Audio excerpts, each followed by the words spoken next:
The broadleaf's always been one of my number one go-to cigars.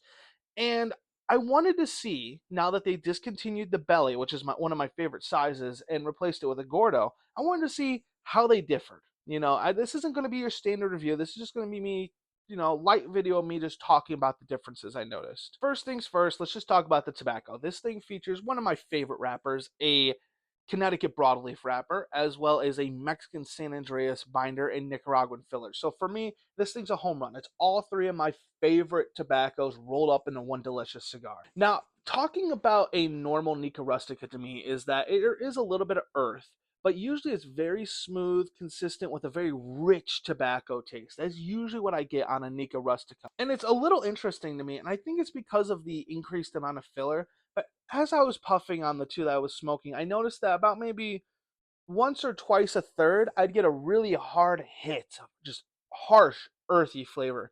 And then it would slowly fade back to how it was, which is you still get a little bit of that rich tobacco flavor, but it's mostly dominated by a lot of wood and hot pepper, which is, for me, maybe not, I'm not the most crazy, but in general, I could see this being someone's more favorite because I know a lot of people who like wood, who like hot pepper, and want that more out of their cigars. And I can see that being a great combination for them on this smoke.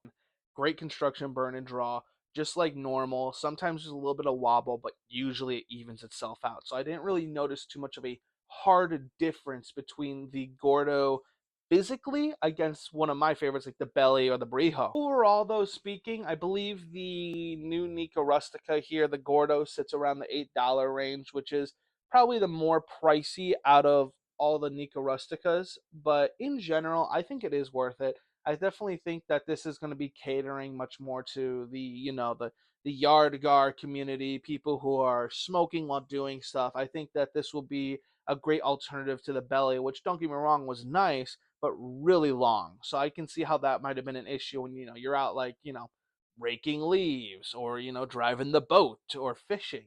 Like, I could see this being a lot easier because it's going to stay lit longer. But yeah, like I said, this is kind of a free-form video today. I didn't really want to do a full review. I just wanted to kind of talk about what I find different in the new Nica Rustica Gordo compared to the standard Nica Rustica, which is, end of the day, I still liked it. Is it going to be something I go back to? I don't think so. I'm still going to try to keep my hands on as many bellies as I can, as well as, the other sizes, short Robusto, the Brijo.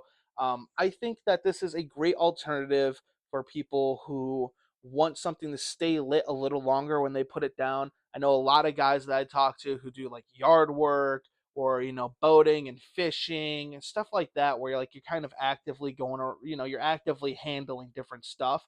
They'll usually set their cigars down, want to come back to it still lit, so that's just a light touch up if anything. And so I think that this will help cater that audience. I think the Belly kind of had a not very popular audience, because for me, I love it. It's a great smoke. I'll smoke while I'm driving, and it's a phenomenal, just nice long smoke while I got an hour long drive. But I can see this catering to a much bigger community than the Belly ever could.